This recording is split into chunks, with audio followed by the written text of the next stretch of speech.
आंगनबाड़ी कार्यकर्ताओं हेतु शिक्षा अर्हता का मापदंड क्या तय किया गया है? परियोजनों को समझाने के लिए। अच्छा, ये बता दें कि पिछले बार जो वहाँ की रिपोर्ट आई थी वो आपके अधिकारियों ने, आपके विभाग के द्वारा, हायर जो अथॉरिटी उनके द्वारा पिछला जो रिपोर्ट है आंगनबाड़ी केंद्रों का जो छत्तीसगढ़ में संचालित है, पिछली बार कब लिया गया था? जानकारी 1 मिनट में आपको बताती हूँ। माननीय सदस्य जी का रिपोर्ट कब लिया गया था? क्या सवाल में क्या था? मुझे इसमें मेरा प्रश्न ये कि लगातार आंगनबाड़ी केंद्रों में बच्चों की संख्या जो कम होती जा रही है, तो क्या वहाँ आंगनबाड़ी केंद्रों के अलावा जो केंद्र संचालित हैं उसके अलावा भी उनकी रिपोर्टिंग परियोजना अधिकारी के अलावा क्या हायर अथॉरिटी के द्वारा लिया जाता है? क्योंकि जैसे आंगनबाड़ी में बच्चों की संख्या कम होती जा रही है वो काफ़ी चिंता का विषय है। कि पोषण आहार की बात हो चाहे और विशेष की बात हो तो ये प्रतिदिन प्रदेश में रिपोर्ट जाती है? जी।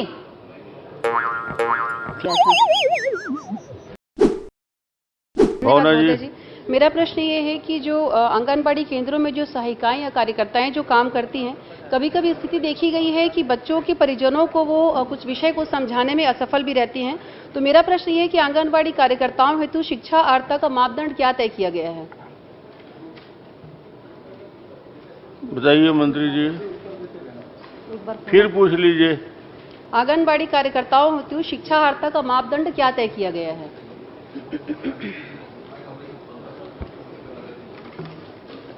परियोजनों को समझाने के लिए। शिक्षा का मापदंड क्या तय किया गया है आंगनबाड़ी कार्यकर्ताओं के लिए, कार्यकर्ताओं के लिए? माननीय अध्यक्ष महोदय जी, वैसे आंगनबाड़ी सहायिका कार्यकर्ता के लिए 12वीं क्लास, और अगर उस गांव में 12वीं क्लास की कोई महिला नहीं है तो फिर 10वीं क्लास तक की महिलाओं को भी लिया जाता है। चलिए, 12वीं या 10वीं? मुझे इसमें मेरा प्रश्न ये कि लगातार आंगनबाड़ी केंद्रों में बच्चों की संख्या जो कम होती जा रही है, तो क्या वहाँ आंगनबाड़ी केंद्रों के अलावा जो केंद्र संचालित हैं उसके अलावा भी उनकी रिपोर्टिंग परियोजना अधिकारी के अलावा क्या हायर अथॉरिटी के द्वारा लिया जाता है? क्योंकि जैसे आंगनबाड़ी में बच्चों की संख्या कम होती जा रही है वो काफ़ी चिंता का विषय है। माननीय अध्यक्ष महोदय जी, उनका कहना जायज़ है, और मैं मानती हूँ कि जहाँ तक हम 3 साल से 6 साल तक के बच्चे को आंगनबाड़ी में पढ़ाया जाता है, और कहीं ना कहीं। अच्छा, ये बता दें कि पिछले बार जो वहाँ की रिपोर्ट आई थी वो आपके अधिकारियों ने, आपके विभाग के द्वारा, हायर जो अथॉरिटी उनके द्वारा पिछला जो रिपोर्ट है आंगनबाड़ी केंद्रों का जो छत्तीसगढ़ में संचालित है, पिछली बार कब लिया गया था? जानकारी 1 मिनट में आपको बताती हूँ। माननीय अध्यक्ष महोदय जी, माननीय सदस्य जी का रिपोर्ट कब लिया गया था? क्या सवाल में क्या था?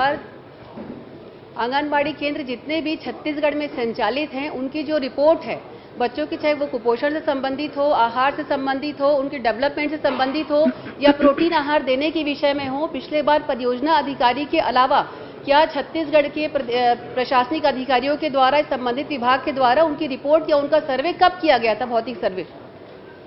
माननीय अध्यक्ष महोदय, ये जहाँ तक आंगनबाड़ी की बात हो, उनके पोषण आहार की बात हो चाहे और विशेष की बात हो, तो ये प्रतिदिन इसका रिपोर्ट लेते रहते हैं। माननीय अध्यक्ष, प्रतिदिन प्रदेश में रिपोर्ट जाती है?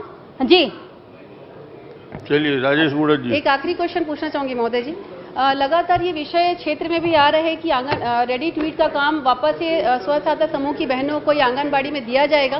तो मैं पूछना चाहती हूँ कि इसका क्या कोई विशेष तिथि तय की गई है कि इस तिथि के बाद हम वो काम एसएचजी ग्रुप को देंगे, रेडी टू ईट वाला, और उसकी प्रक्रिया क्या होगी? अगर समूह, क्योंकि लाखों की संख्या में है, तो समूह जिसको हम प्राथमिकता देंगे, हमारी प्राथमिकता क्या होगी उन समूहों को लेकर के जिनको हम रेडी टू ईट का काम देने वाले हैं?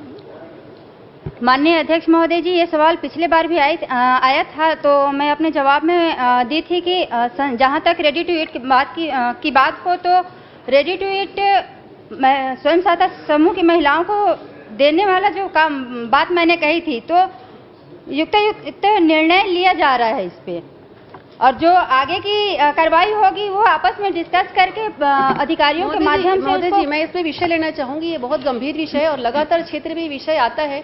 जब जवाब मंत्री जी का महोदय जी का आया था उसको लगभग 10 से 15 दिन होने आ गए। अगर वही जवाब 15 दिन के बाद भी मिलेगा तो फिर आगे की वस्तु स्थिति क्या रहेगी? कृपया उस पे या तो डेट बता दें। किस डेट माननीय तक अध्यक्ष रहेगा? महोदय जी, मैं आपको बताना चाहूंगी कि अभी सत्र चल रहे हैं। सत्र जैसे ही खत्म होते हैं अधिकारियों के बीच बैठक लेके इसकी आगे की प्रक्रिया चालू की जाएगी। चलिए सत्र के बाद निर्णय लेंगे। राजेश मुड़त ये जी। कि क्राइटेरिया प्रावधान क्या हो गया रहेगा हो उनको गया हो देने का वो गया जरूर हो गया तय भावना करें। बहुत प्रश्न हो गए।